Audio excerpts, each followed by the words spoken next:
Дорогие друзья, дорогие молдаване, дорогие украинцы, я бы хотел вас попросить, чтобы вы сделали репост этого видео, чтобы все видели и знали, что происходит на самом деле. Я, конечно же, горжусь очень сильно своей страной, своим народом за то, что все так быстро сплотились и никого из беженцев не оставляют без внимания, всем помогают.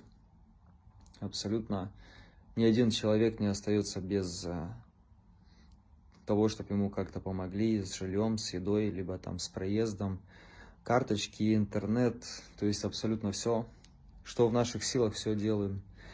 И я горжусь то, что у нас такие люди есть, которые они вот так вот все это решили сплотиться и все это сделать. Также хочу обратиться к украинцам.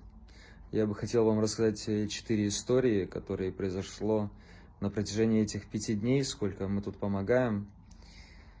И, честно сказать, мне очень жаль, что среди вас живут такие люди, и что вы живете в одной стране с такими людьми, которые вот так получилось, что они повстречались на моем пути. Ну, и я даже, честно, не знаю, сколько с друзьями и сколько со знакомыми мы людей заселили, честно. Если там в первый день там были там десятки какие-то, мы там радовались. Сейчас это давно за сотни просто людей. Даже, честно, не знаем. Там просто группы приезжают, там надо расселить 60 человек, 18, 20, 30, 18 грудных детей. То есть, честно, не знаем, сколько это всего. Очень много людей. Каждый раз, когда мы встречались с ними, то люди плакали, благодарили, там, ну, они искренне очень рады. Но со мной произошло 4 истории, которые я бы хотел сказать. Первое, это в одном из заведений 2 молодых парня, ну, лет 30, они подошли ко мне и попросили меня, чтобы я им устроил девочек и музыку погромче. Ясно, что я же как бы знаю, что они с Украины, что у них происходит. Я их спросил: у вас на Украине все нормально? Он говорит: ну там война. Я говорю: так там война, вы понимаете, что мы тут хотим отменить какие-то вечерние мероприятия. У всех людей нет настроения, все как-то хотят вам помочь. А вы хотите девочек и веселья? Они говорят: ну, война там, тут надо веселиться. Второй случай, который меня тоже удивил, но опять же он никак не способствовал тому, чтобы я дальше помогал. Это когда женщина сидела с семьей. Тоже я хотел спросить их, если нужна какая-то помощь, на что я получил удивительный ответ. Она сказала, что вы думаете, что мы нищие, что мы не можем себе позволить, чтобы мы себе что-то купили или нашли квартиру и все такое. Мы не нищие. Это ваша Молдавия нищая, и на данный момент мы ее воспринимаем как общежитие.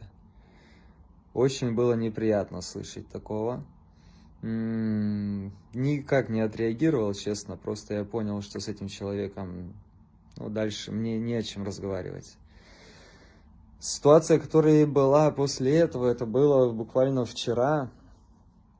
Позавчера звонит женщина, говорит: нашла номер телефона ваш.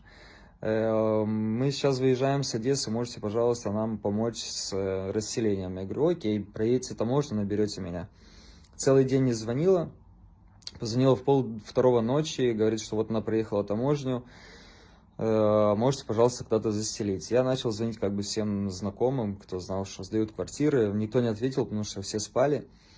В Инстаграме видел объявление, то, что сдается в гостинице «Президент», сдается номер 1 бесплатно. Ну, ясно, что я их расселил в гостинице «Президент». На второй день утром я ей звоню, чтобы спросить, надо ли им что-то, нужна ли им какая-то помощь. Опять же, женщина меня удивила. Она говорит: Максим, ну вы нас поселили тут в 5-звездочный отель, но, положа руку на сердце, ну даже до 3 звезд не дотягивает. Я думал, она смеется.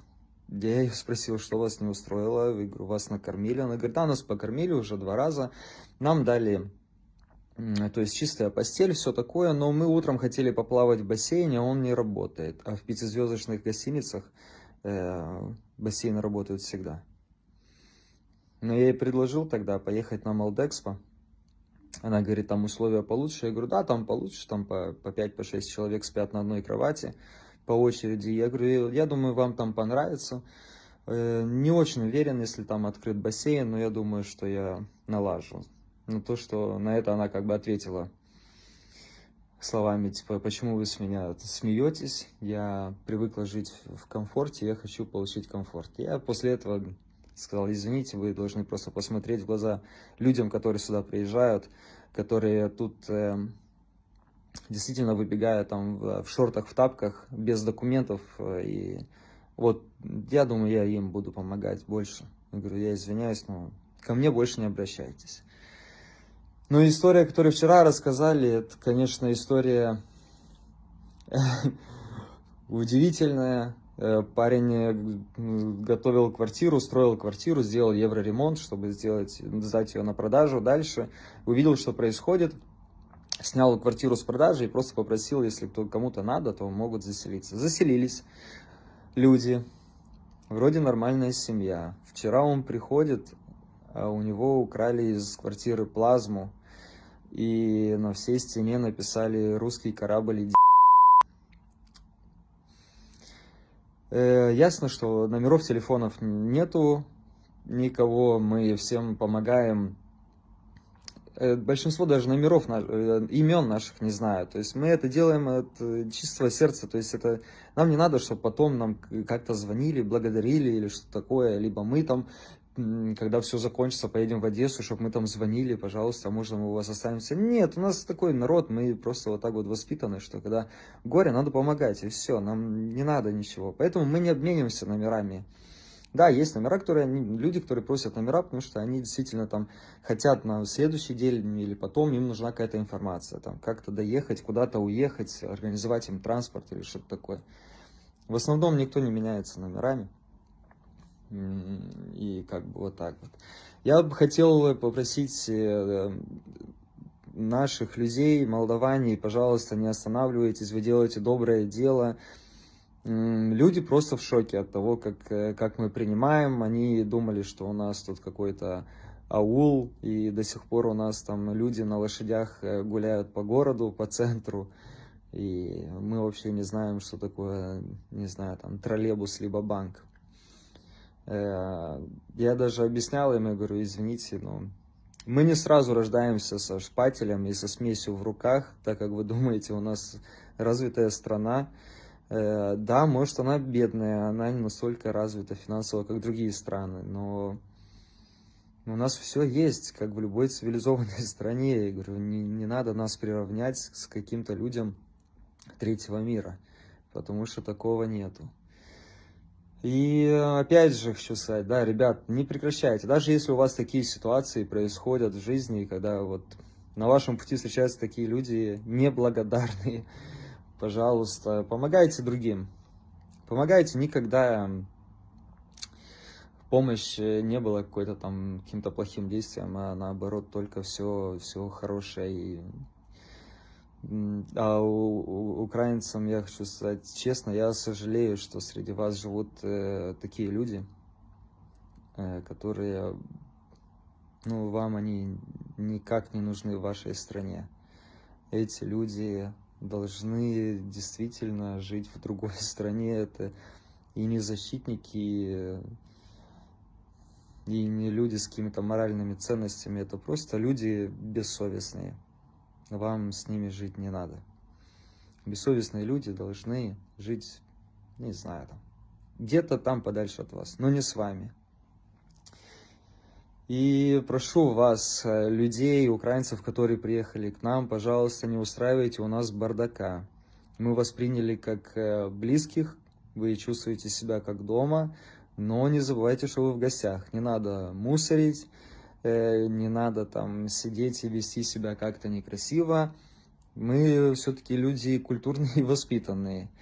Опять же повторюсь, не африканцы какие-то там третьего мира, где там до сих пор кушают на полу. Все должно быть цивилизованно. Если нужна какая-то помощь, спросите. Не надо нам делать бардака, не надо воровать, потому что мы знаем, что очень много приехало сейчас цыганей, которые никогда бы не выехали с вашей страны, они вот сейчас вот приехали. Многие люди, которые в розыске, тоже сейчас тут. Я вас прошу, не надо у нас тут воровать, устраивать какие-то там непонятные действия, которые, ну, противозаконные. Мы быстро ставим на место. Так же, как мы принимаем, так же мы и ставим на место. У нас воровать, извините, нельзя. Мусорить тоже. Бардака нам в нашей стране и так хватает. Прошу вас тоже отнестись чисто к нашей стране. Она красивая. Если вы дальше не собираетесь никуда ехать, оставаться тут в Молдавии, попросите людей, которые там рядом с вами по соседству, либо люди, которые вам помогли.